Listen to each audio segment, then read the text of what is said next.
అందరికీ జై భీమ్. నేను Rajesh Mahasena. Welcome to Mahasena media. ఈ మధ్య బీఆర్ఎస్ నాయకులైన ఆర్ఎస్ ప్రవీణ్ కుమార్ గారు, తెలుగుదేశం పార్టీ నాయకులు నారా చంద్రబాబు నాయుడు గారు, నారా లోకేష్ గారు, అలాగే డిప్యూటీ స్పీకర్ రఘురామరాజు గారు, ఇలా ముఖ్యమైన తెలుగుదేశం నాయకుల మీద కొన్ని ఆరోపణలు విమర్శలు చేశారండి. ఆర్ఎస్ ప్రవీణ్ కుమార్ గారు అంటే నాకు చాలా గౌరవం. ఆయన ఒక ఐపీఎస్ ఆఫీసరు, అలాగే గురుకుల పాఠశాలలకి ఆయన ఏదో సంథింగ్ చైర్పర్సన్గా పనిచేశారు. చాలా గొప్ప వ్యక్తిత్వం కలిగిన వ్యక్తి. పర్సనల్గా నేను ఆయన్ని చాలా అభిమానిస్తాను. కానీ ఆయన ఈ రోజున ఒక పార్టీ కార్యకర్తగా, ఒక పార్టీ ప్రతినిధిగా ఆయన మా పార్టీని ఆయన విమర్శించారు కాబట్టి ఖచ్చితంగా ఆయన కూడా నేను రిప్లై ఇవ్వాలని డిసైడ్ అయిపోయానండి. అయితే ఈ ఆర్ఎస్ ప్రవీణ్ కుమార్ గారు వస్తూనే పివి సునీల్ కుమార్ గారిని వెనకేసుకొచ్చారు. వాస్తవానికి పివి సునీల్ కుమార్ గారు ఆంధ్రాకు చెందిన వ్యక్తి, ఆర్ఎస్ ప్రవీణ్ గారు తెలంగాణకు చెందిన వ్యక్తి. పివి సునీల్ కుమార్ గారు ఈ ఎస్సీలోనే ఒక దౌర్భాగ్యం ఉంది, మాలలో మాదిగలని. పివి సునీల్ కుమార్ గారు మాల, అంటే నా కమ్యూనిటీ. ఆర్ఎస్ ప్రవీణ్ కుమార్ గారు మాదిగా. అయినా కూడా పివి సునీల్ మా రాష్ట్రవాడైనా, నా కులవాడైనా కూడా పివి సునీల్ గారి కన్నా నాకు ఆర్ఎస్ ప్రవీణ్ గారు అంటేనే గౌరవం. నేను ఆయన ఎక్కువ రెస్పెక్ట్ చేస్తాను. ఎందుకంటే వ్యక్తిత్వాన్ని బట్టే రెస్పెక్ట్ వస్తుంది. అంతేగాని వాళ్ళు చేసిన పదవి వల్ల, వాళ్ళ దగ్గర ఉన్న డబ్బు వల్ల, అధికారం వల్ల రెస్పెక్ట్ ఇచ్చేవాళ్ళు ఎవరు ఉంటారేమో కొద్దిమంది.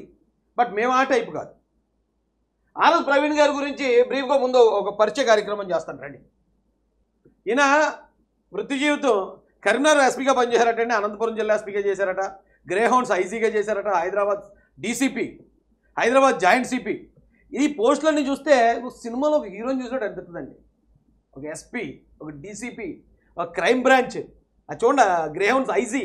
గ్రేహౌండ్స్ అంటే అసలు చాలా డేంజరస్ పోస్ట్ అది. ఆర్ఎస్ ప్రవీణ్ గారు ఆయన పనిచేసిన ప్రతి చోట కూడా చాలా నిజాయితీ పనిచేసింది, నో డౌట్ అందులో. అయితే నేను ఎప్పుడో చెప్తానండి, పివి సునీల్ గారి గురించి మాట్లాడేటప్పుడు ఒకసారి చెప్పాను. Pay back to the society అంటే ఇప్పుడు అంబేద్కర్ గారు ఇచ్చిన రిజర్వేషన్ వాళ్ళు చదువుకుంటున్నాం, ఆ రిజర్వేషన్లో ఉద్యోగం సంపాదిస్తున్నాం. ఒక ఆయన ఒక హార్ట్ స్పెషలిస్ట్ అయ్యాడు అనుకోండి.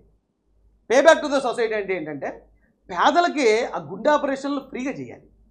అది ఆయన మళ్ళీ పే బ్యాక్ చేయటం అంటే. అంతేగాని ఈయన వెళ్ళిపోయి ఒక అపోలో లాంటి ఒక పెద్ద కార్పొరేట్ హాస్పిటల్లో జాయిన్ అయిపోయి వచ్చిన వాడి దగ్గర ఏమో డబ్బులు పిండెత్తు, ఈయనేమో లక్షల జీతాలు తీసుకుంటూ అందులో 10,000 ఎట్టి పెన్నులో పెన్సిళ్ళు పనిచేసి ఇది మేము pay back to the society చేస్తున్నానంటే దరిద్రంగా ఉంటుందండి. అలా నేను అప్పుడు చెప్పాను, కొంతమంది ఇక్కడ మేము అంబేద్కర్ గారి ఇది చేస్తున్నాం అని చెప్పి పెద్ద పెద్ద ఉద్యోగాలు చేసుకుంటూ పెన్నులో పుస్తకాలు పంచి పెడుతూ ఇదే pay back to the society అంటారు. ఇక్కడ ఆ మాటకు వస్తే మహాసేన, నేను సామాన్యుడిని. ఈ కువైట్లోను, దుబాయ్లోను, ఇజ్రాయెల్లోను అక్కడ చిన్న చిన్న ఉద్యోగాలు చేసుకునే వాళ్ళు మహాసేన మెంబర్లుగా ఉన్నారు. ఇక ఆంధ్ర తెలంగాణకు వచ్చేటప్పటికి పెయింటింగ్ చేసుకునే తమ్ముళ్ళు, ఆటో డ్రైవర్లు, వీళ్ళలో సామాన్యులు. మేము 100 మందికి చేసాం సహాయ కార్యక్రమాలు. మేము ఏ రిజర్వేషన్ వాడుకోలేదు, ఏ రిజర్వేషన్లో ఉద్యోగం పొందలేదు, ఏ రిజర్వేషన్లో మేమేమో పదవులు పొందలే. అయినా 100 మందికి లక్షలాది రూపాయలు సాయం చేశాను. ఇక్కడ నేను ఎందుకు చెప్తున్నాను ఏంటంటే ఆర్ఎస్ ప్రవీణ్ గారు ఆయన వచ్చిన ఉద్యోగం మంచి పోస్టు, అధికారం వెలగబెట్టవచ్చు. కానీ ఆయన గురుకుల పాఠశాలలకు సంబంధించిన పోస్టులకు వెళ్ళాడండి. ఆయన కార్యదర్శిగా వెళ్ళి ఆ గురుకుల పాఠశాలను డెవలప్ చేసి అందులో ఎస్సీ పిల్లలకి మంచి ఎడ్యుకేషన్ అందించి వాళ్ళని గొప్ప గొప్ప వ్యక్తులుగా తీర్చిదిద్దిన వ్యక్తి ఆర్ఎస్ ప్రవీణ్ కుమార్. అయితే మరి ఇలాంటిది ఏమన్నా పివి సునీల్ కుమార్ గారు చేశారంటే ఏమి చేయలే.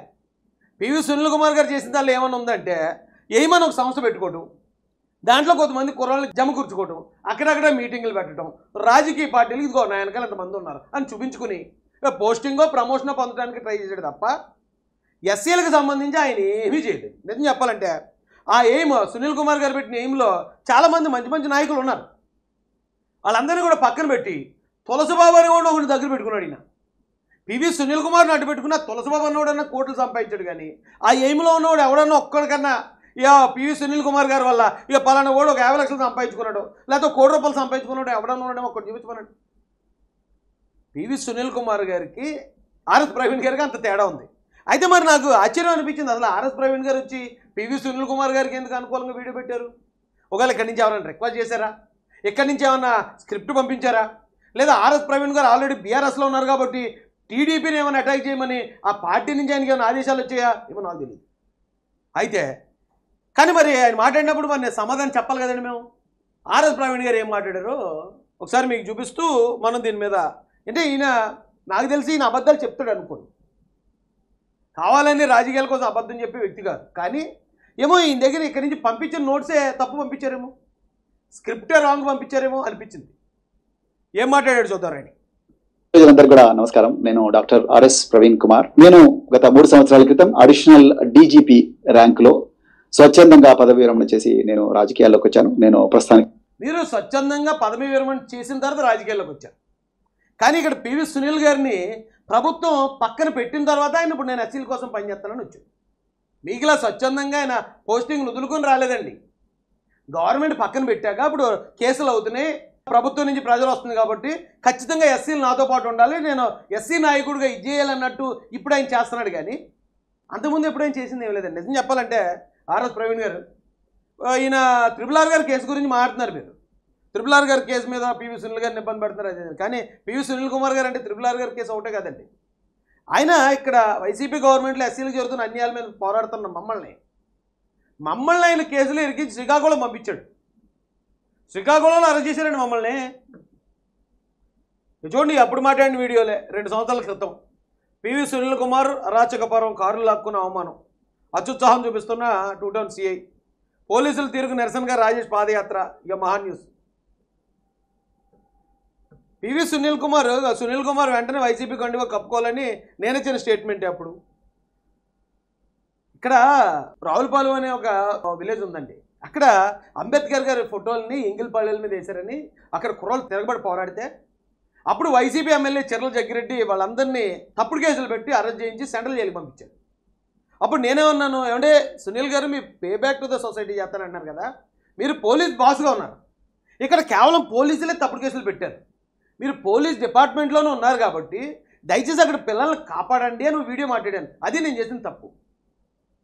ఆ తప్పుకి వాళ్ళ ఏం సభ్యులు ఎవరు 2-3 వచ్చి తాగే బూతులు తిడితే ఎక్కడి నుంచి వాళ్ళ దగ్గర తాగేసి వాళ్ళు ఉన్నప్పుడు మరి మావాడు ఎవడో తాగుతాడు కదా, మావాడు కూడా 90 వేసి లాగు వదలైపోద్దని ఇక్కడ తెలంగాణ నుంచి మావాడు వీడియో రిలీజ్ చేసి ఆడి మీద కేసు పెట్టి దానిలో A2గా నన్ను పెట్టి మళ్ళీ ఎక్కడ కాకుండా శ్రీకాకుళం అంటే ఈ రాష్ట్రానికి చివర అక్కడికి పిలిపించి అక్కడ కేసు పెట్టి స్టేషన్లో పెట్టి స్టేషన్ నుంచి బయటకు వచ్చినప్పుడు మా మీద ఈ వీళ్ళ సభ్యులతో అటాక్ చేయించాలని ప్లాన్ చేసాడండి. ఎంత క్రిమినల్ ఆలోచన అండి. ఏ సొంత జాతి మీద, సామాన్యుల మీద కూడా ఒక అడిషనల్ డీజీపీ ఇంత కక్ష చూపించడం ఏంటండి? లేకపోతే అతనికి మాకు శత్రుత్వం ఏంటి?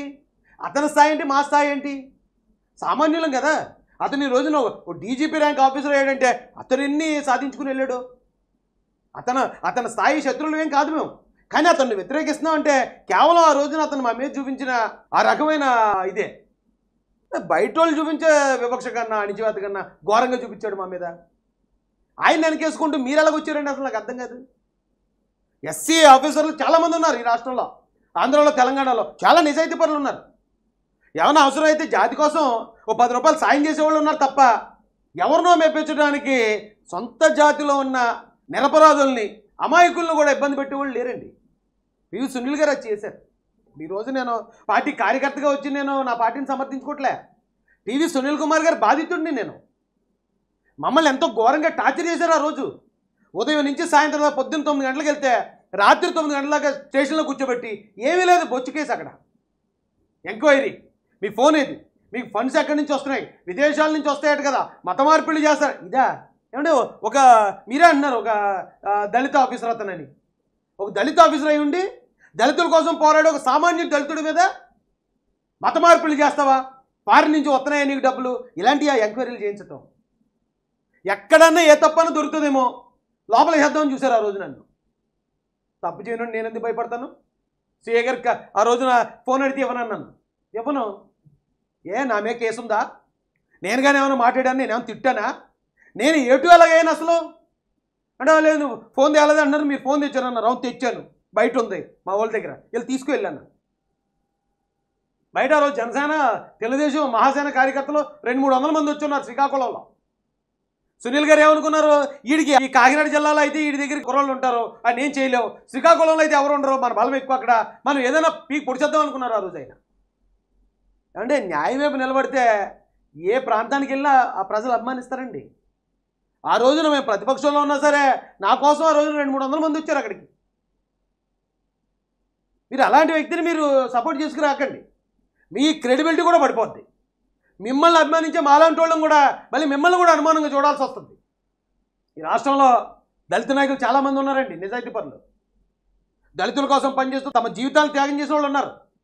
కానీ కొద్దిమంది దళితుల్ని తమ ఎదుగుదల కోసం వాడుకునే వాళ్ళు, ఇక పివి సునీల్ కుమార్ గారు లాంటి వాళ్ళు కూడా ఉన్నారు. ఏ రోజు దళితుల కోసం మాట్లాడిన పివి సునీల్ కుమార్ గారు ఈరోజు సమస్య మీది, పరిష్కారం మాదేట. ఈరోజు అప్పుడంటే పోను జాబ్లో ఉన్నాడు, చైనా కుదరదు అంటారేమో, ఇప్పుడు జాబ్లో ఉన్నాడు ఆయన. ఈరోజు గుర్తొచ్చిన దళితులు ఆ రోజు ఎందుకు గుర్తు రాలేదు? ఆ రోజు వైసీపీ హయాంలో అన్ని మడలు జరుగుతున్నప్పుడు, డెడ్ బాడీ డోర్ డెలివరీలు జరుగుతున్నప్పుడు అప్పుడు ఎందుకు మాట్లాడలేదు పివి సునీల్ కుమార్? అయితే మీరు కూడా ఎందుకు మాట్లాడలేదు అప్పుడు? అంటే మీరు చదువుకోవడానికి రిజర్వేషన్ వాడుకుంటారు, ఉద్యోగానికి రిజర్వేషన్ వాడుకుంటారు, ఉద్యోగం తర్వాత మళ్ళీ రాజకీయాల్లో రావడానికి రిజర్వేషన్ వాడుకుంటారు. అన్ని రిజర్వేషన్లు మీరే పొందితే మరి మిగతా సామాన్యుల పరిస్థితి ఏంటండి? అది కాకుండా మళ్ళీ దళితులు మా మీద చిన్న చూపు చూపిస్తున్నారనే ఆ విక్టిమ్ కార్డు కూడా మళ్ళీ మీరే వాడుకుంటారా? ఒక అడిషనల్ డీజీపీ, ఒక డీజీపీ కూడా బలహీనుడు ఎలాగవుతాడు? ఒక దళితుడు ఎలాగవుతాడు? ఇదేంటండి ఇది?